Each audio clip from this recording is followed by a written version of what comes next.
Homens que não se compram e nem se vendam. Homens que, como Elias, tenham coragem de enfrentar, se necessário, os reis do adventismo, no nome do Senhor apontar-lhes os pecados e aguentar as consequências como Elias aguentou. Homens que não tenham medo de se queimar pela verdade. Pela verdade, senhores. Pregue esta palavra. Abra a palavra. Não fique pregando jornal, não fique pregando recorte de revista. Pregue a palavra, abra a palavra dentro do povo. Ensine a palavra para o povo.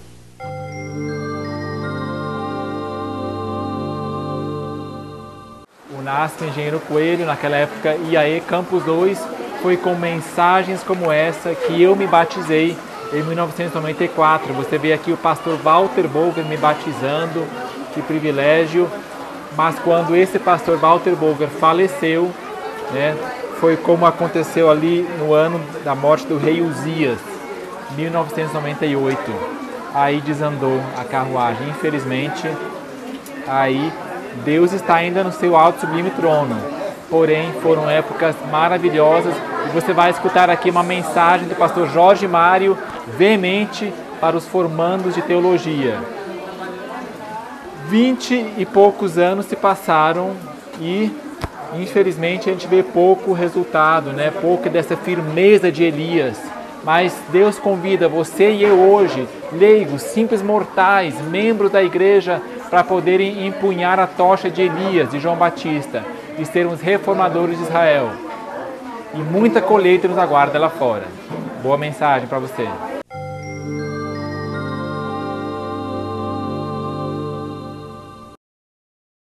Transpondo o milênio, o rumo à eternidade. Ao ler este lema, à minha mente veio a passagem do Mar Vermelho, deixando para trás o Egito, permitindo que o povo de Deus marchasse rumo à terra prometida. Eles não tinham ideia do que os aguardava ao passarem esse mar. As expectativas da terra que manava leite e mel empanaram-lhes a percepção quanto às realidades do dia a dia. E depois de terem atravessado o Mar Vermelho, e agora, enfrentando as agruras do deserto, passaram a murmurar, a contender, a queixar-se, atacando a liderança, debilitando assim a fé daqueles que haviam atravessado o mar com tanta euforia, com tanto entusiasmo. Daqui a pouco o milênio será transposto por vocês. A eternidade tão sonhada se aproxima ao som dos passos de um Deus que vem para reinar. Declara o apóstolo, porque ainda dentro de pouco tempo aquele que há de vir, virá, e não tardará. Hebreus 10, 37. Ó tempos de esperança realizada, ó tempos benditos, o tempo no qual vocês vivem. No entanto, dias difíceis aguardam vocês. Não quero iludi-los nesta manhã festiva. Áridos como o deserto enfrentado pelos israelitas. Paulo, escrevendo ao jovem pastor Timóteo, profetizou acerca desse tempo. Você conhece o texto? Vamos abrir a Bíblia? Segunda carta de Paulo a Timóteo, no capítulo 3. Vejam o que a Bíblia diz aqui.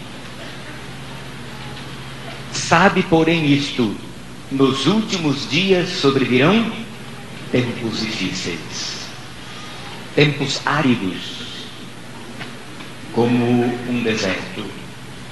A razão para essa dificuldade seria as pessoas.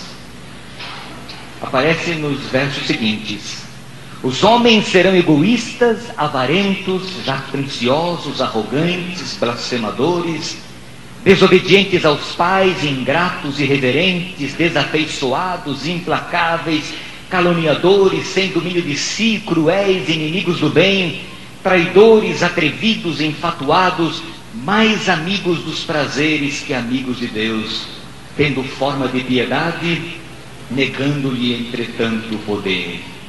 Foge também deles. Não poderia ser mais perfeita a descrição dos dias atuais. Não concordam com o apóstolo Paulo?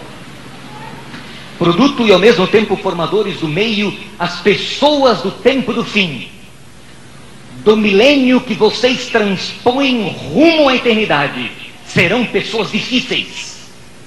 Difíceis para se trabalhar, difíceis para se conviver, difíceis porque serão egoístas, avarentas, arrogantes, presunçosas, amantes dos prazeres, mais amigos dos prazeres do que de Deus.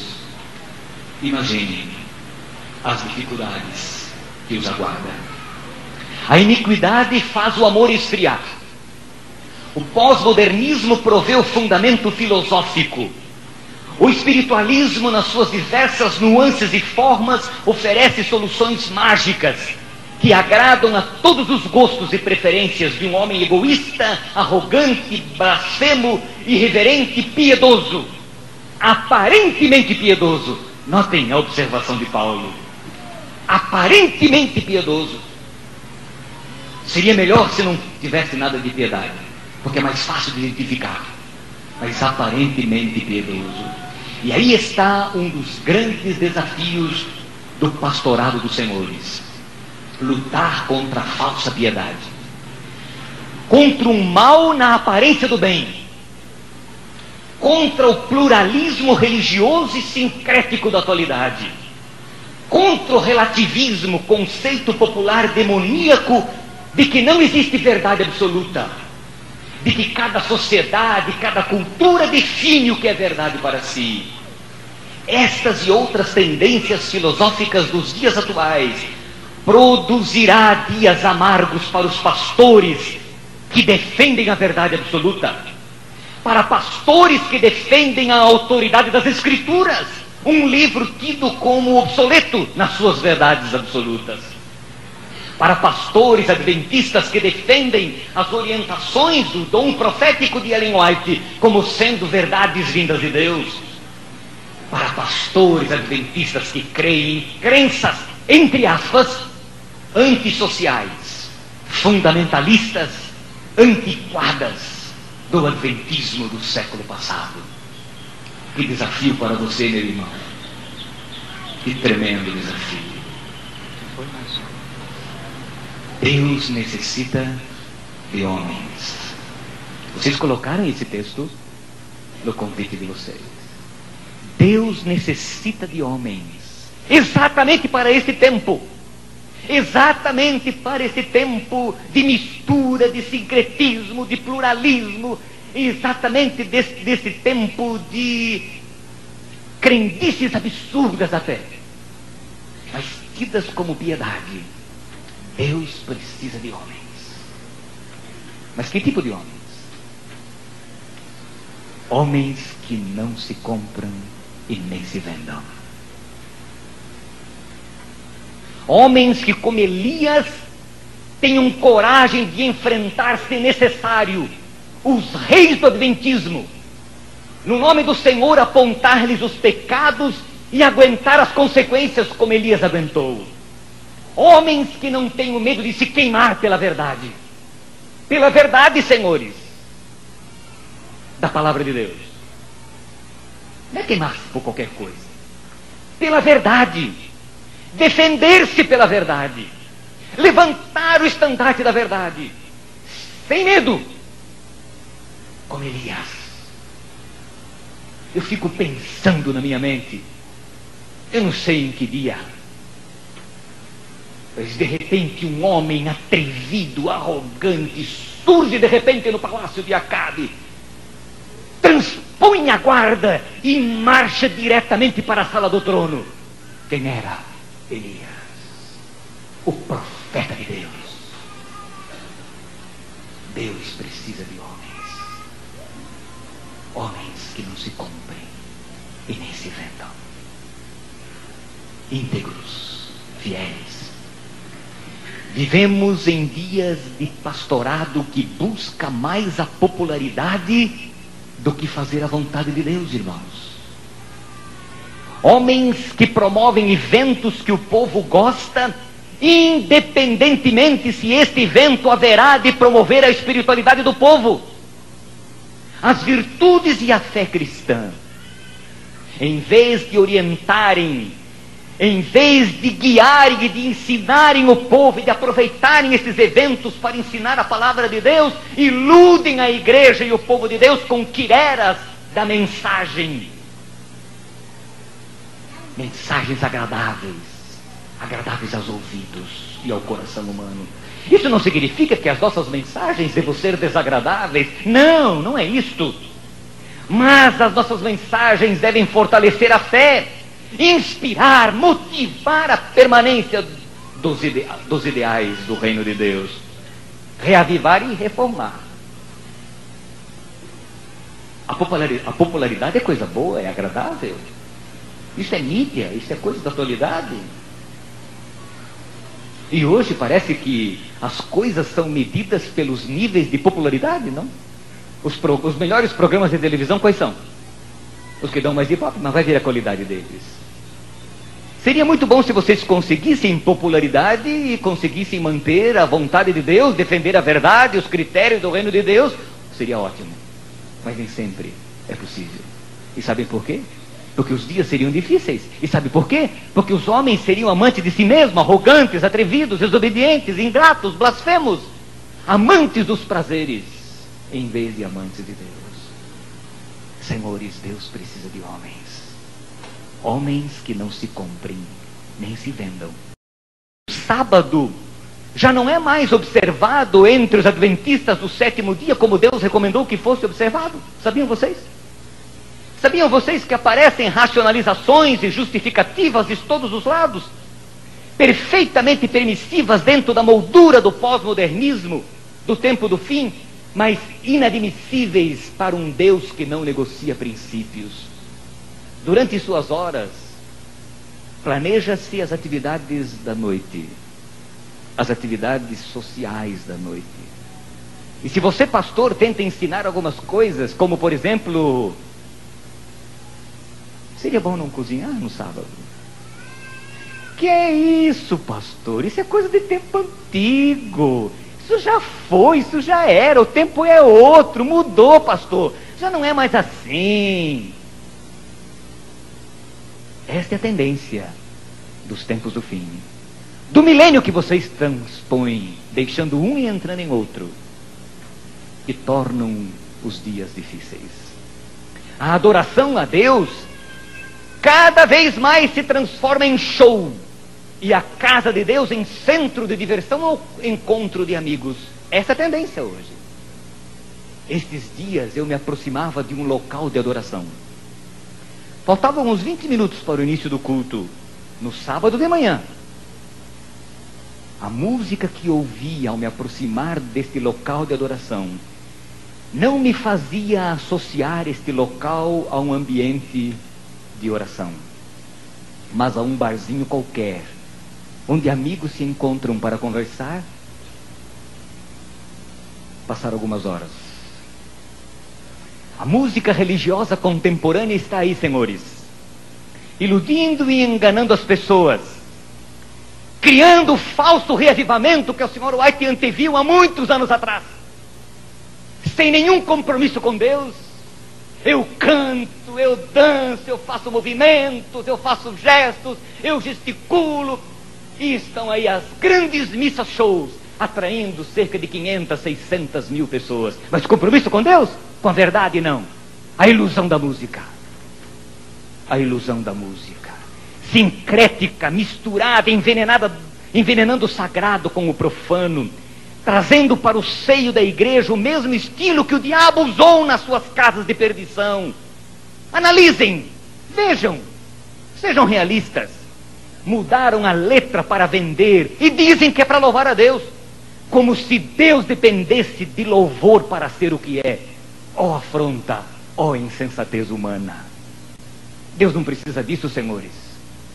Não. E pasmem, ninguém diz nada. A igreja de Deus se encontra à beira de um precipício, a olhos vistos, pronta para estatelar-se no abismo do secularismo, do liberalismo, e ficamos de braços cruzados para ver o que vai acontecer. Será que não podemos antever?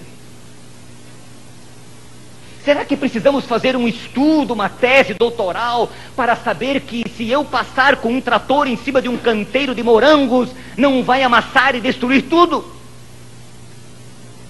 Será que não conseguimos antever?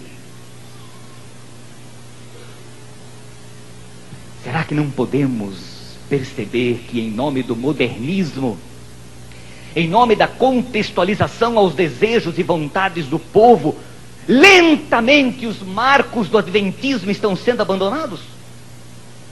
Omissão é o pecado que empesteia o arraial moderno de Deus, especialmente a tribo de Levi, irmãos, da qual vocês passam a fazer parte. Desejo de popularidade, busca de votos, competição por cargos, agradar mais a homens e a si mesmos do que a Deus. E o que diríamos sobre os conceitos de moralidade? Já não se busca mais a Escritura como referencial ético, mas o que eu acho, a minha experiência que vale. Aí daquele que se atreve a achar diferente da massa, discriminado, ridicularizado, marginalizado, zombado, escarnecido, e o pior, pelos próprios companheiros de trabalho. Deus quer pastores com quem possa contar. Eu queria tanto que fosse você esse pastor. Queria tanto que fosse você este homem, esse Elias moderno, esse Elias do tempo do fim, que a profecia disse que surgiria. Queria tanto que fosse você. Este homem que não se compra, este homem que não se vende, este homem que no íntimo da alma é fiel e honesto, este homem que não é comprometido com nada, a não ser com a verdade, com a palavra e com Deus. Queria tanto que você fosse esse tipo de homem. Homens que não estejam comprometidos com o pecado, que não estejam comprometidos e enrolados no emaranhado de coisas e preocupações desta vida. Queria tanto que fosse você esse homem. É a esta geração de pessoas, meu querido irmão, que esta escola envia você como representante de Deus. Muitas delas sinceras, iludidas, enganadas, que Deus os chama para trabalhar por elas. Não se iludam, se necessário for, sozinhos. Vamos voltar a Elias, só um pouquinho. Onde estavam os levitas do tempo de Elias? Onde estava a liderança espiritual do povo? Eu respondo: comprometidos com Baal. E hoje, se perguntássemos aos membros desta igreja aqui, representantes da igreja de Deus que está aqui,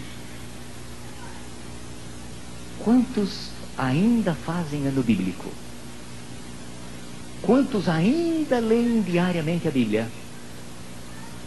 Ou estudam a lição da escola sabatina, leem a meditação matinal? Entre aspas, tradição do adventismo.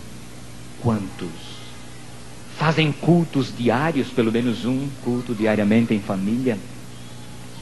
Quantos conhecem as belas histórias da Bíblia?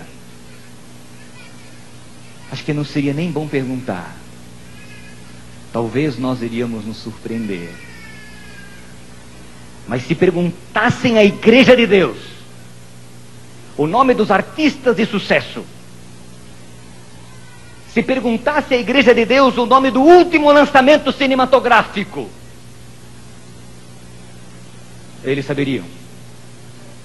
Ou se perguntassem a eles as notícias do último jornal, eles estariam atualizados, não nas ações de Deus na história, mas nas ações do mal. Que pena. Que pena que tem sido assim. Que pena que o povo de Deus tem perdido tanta oportunidade bonita. e tem se envolvido com essas coisas efêmeras e passageiras. E os levitas, hein? Onde estariam os levitas do nosso tempo? Querem conhecer um pastor? Olhe para a igreja dele. Você vai saber quem ele é. Dias difíceis, irmãos. Eufóricos vocês hoje transpõem o milênio. Daqui a pouquinho, né? Vocês transpõem fazendo uma nova história na vida de vocês. E talvez você esteja desanimado diante dessa realidade tremenda que eu expus aqui.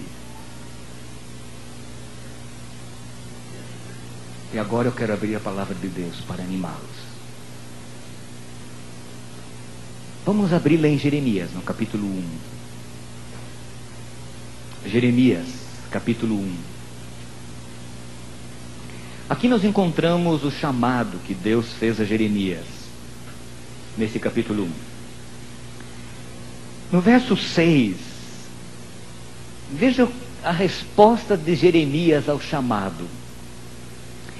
Então eu lhe disse: Ah, Senhor Deus, eu não sei falar, porque não passo de uma criança. E talvez você esteja se sentindo assim. Pastor, como é que eu vou enfrentar este desafio? Como é que eu vou enfrentar este mundo de dias difíceis, de problemas complexos? Como eu sou uma criança, eu sou um menino, sou tão jovem. E além do mais, sou produto desse meio. Como? Não sei falar.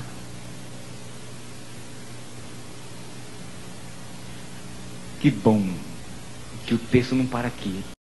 Que bom que o texto não para aqui. Verso 7, Deus diz para Jeremias assim: não digas, não passo de uma criança. Não digas que eu sou um menino. Não digas que eu sou jovem, Deus diz para você. Não digas isso.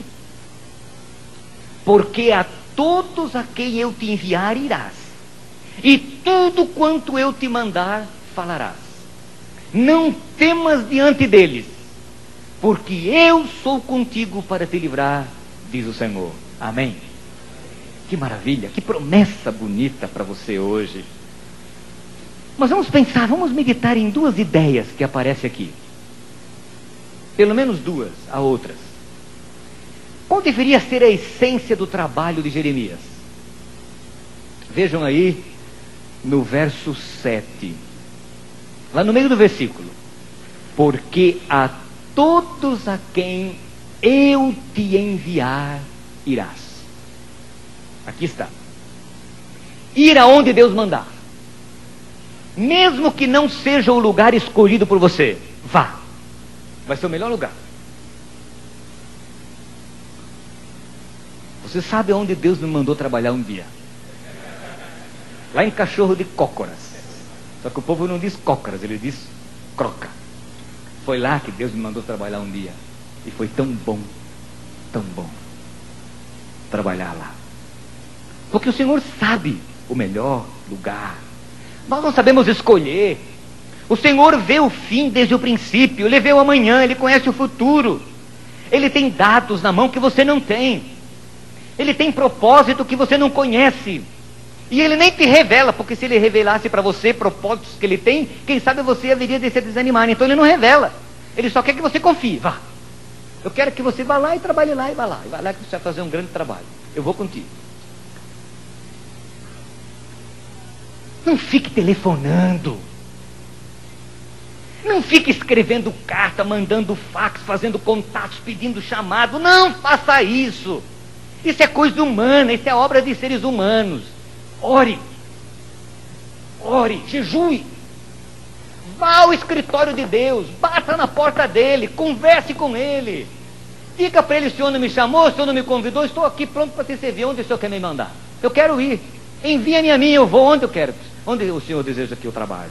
Vá a Deus, peça-lhe humildemente um lugarzinho para você servi-lo, não para trabalhar, mas para servi-lo no trabalho. É claro, não de braços cruzados.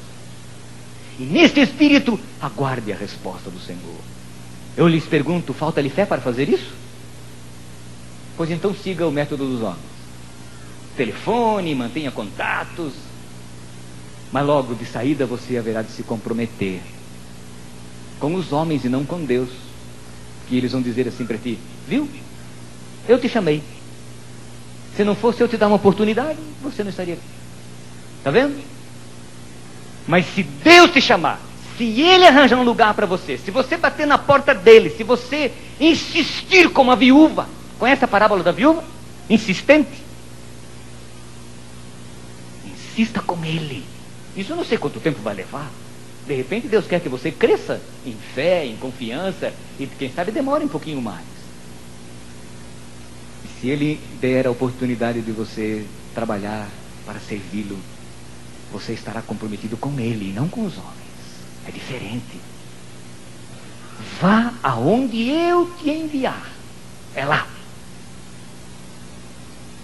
Na África, vamos ir. Adriano, não sei. Quem sabe? Não sei. Aonde o Senhor te mandar.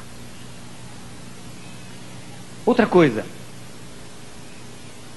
Ainda neste verso, na parte final do verso 7, tudo quanto eu te mandar, fará o quê? Falarás. Tudo quanto eu te mandar, falarás.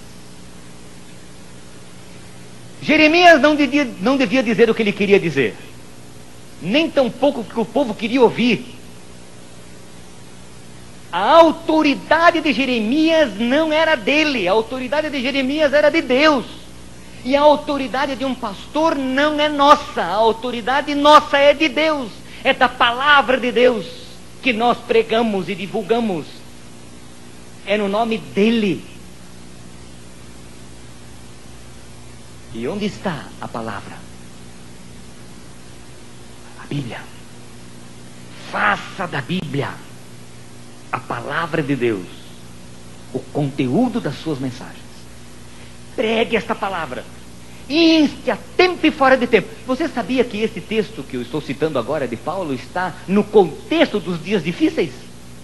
No mesmo contexto, um pouquinho mais à frente, depois que ele fala dos dias difíceis, das dificuldades dos homens, das dificuldades do tempo do fim, Paulo diz assim: pregue a palavra, a tempo e fora de tempo. Pregue a palavra, pregue a palavra. É aí está a tua autoridade. Não fique pregando coisas humanas, é a palavra. A palavra simples como ela é, ao mesmo tempo profunda, como só a palavra pode ser. Pregue esta palavra, abra a palavra. Não fique pregando jornal, não fique pregando recorte de revista. Pregue a palavra, abra a palavra dentro do povo. Ensine a palavra para o povo, a palavra de Deus. E aí você terá autoridade, porque não é você que está falando, é a palavra. Você se escuda na palavra de Deus e não na sua. Porque eles podem dizer assim: ah, pastor, isso aí é o senhor que está falando. Ah, o senhor, ele é que nem eu, ele é um homem também. É um menino que está falando aí, ó. Ah, é recém-formado lá do salto e agora vem. Não, é a palavra. Palavra de Deus. Use a palavra, irmão. E aí você não precisa ter medo. E exatamente o que vem depois. Olha aqui, ó, verso 8. Não temas diante deles. Não temas diante deles. Eles quem? O contexto de vocês agora. Não de Jeremias. Eles quem? Os dias difíceis, os homens arrogantes, os homens atrevidos, os homens enfatuados, os homens amantes de si mesmos, os homens desobedientes, os homens mais amantes de prazeres do que de Deus. Não tenha medo desse povo. Você fichinha para Deus. Não tenha medo deles. Levante-se diante deles com a palavra na mão. Vá onde Deus te mandar ir, sem medo, no nome do Senhor, e fale a palavra de Deus. Pregue a palavra, a tempo e fora de tempo. Pronto. E Deus diz: não tenha medo. Sabe por quê? Porque eu estarei contigo. Pronto. Quer coisa melhor? Pronto. Eu estarei contigo. Ah, como eu gosto de Davi. Aquele moleque era danado, né? Não na época de rei, na época de menino. Baixinho, pequeno, sem força, sem nada. Os homens do governo, a elite do exército de Saul, com medo daquele gigante, e chega aquele menino pequenininho e vê aquilo e fica indignado com a afronta daquele homem, e ele pega lá um estilingue, né? lá em Santa Catarina, fala de cetra no meu tempo, não sei se ainda é, né? Um estilinguezinho, né? Uma seta pega 5 pedrinhas e vai brigar com o gigante. E o gigante fica indignado, como é que vem? Um bando, um menino para guerrear comigo, ok? Você vem a mim com quem parece um eu sou um cão para você ver. E ele diz assim, olha meu filho, você vem para lutar comigo com espada e com varapau, mas eu vou a você no nome do Senhor dos Exércitos. E você conhece a história. Bastou uma pedrinha, pronto, aquele brutamonte caiu e lá se foi tudo. Por quê? Porque ele ia no nome do Senhor, ele foi no nome do Senhor. Não tenha medo. Aqui está a fórmula. Você transpõe o milênio rumo à eternidade. Você não transpõe o milênio só por transpor o milênio. Você transpõe o milênio rumo à eternidade. Agora, vá aonde Deus mandar e fale a palavra do Senhor. Então não precise ter medo. Não tenha medo, porque o Senhor irá contigo. O Senhor transporá o milênio com você. E olha, se não for assim, você nunca vai chegar na eternidade. Nem você, nem ninguém. Porque aqui está a fórmula. E sobretudo para nós, pastores. Crer, confiar, viver e ensinar a palavra de Deus, tal como ela é. E agora eu quero tirar as palavras de Deus para Ezequiel. Você conhece, não precisamos ler. Tu lhes dirás as minhas palavras, quer ouçam ou deixam de ouvir. Conhece? Fale desse. E não temas diante deles. Eu sou contigo. O mundo necessita de homens. Homens que não se comprem, homens que não se vendam. Homens que sejam fiéis ao dever, como a bússola ou é o polo. Um dia Jesus orou por você, sabia? Na oração intercessória, Ele orou por ti, Pai. Eu terminei a minha missão nessa terra, Jesus disse para os discípulos. Eu estou voltando para ti. Eu quero tanto que eles sejam um como nós somos um. Eu quero tanto que tu dê a eles o Espírito Santo. Jesus orou por você. Ele orou por mim. Vamos cantar dessa experiência bonita de Jesus. E vamos pensar nisso. De que você deve transpor o milênio rumo à eternidade. Aonde Deus mandar você. Para falar a palavra dele, sem ter medo, na certeza de que ele irá contigo.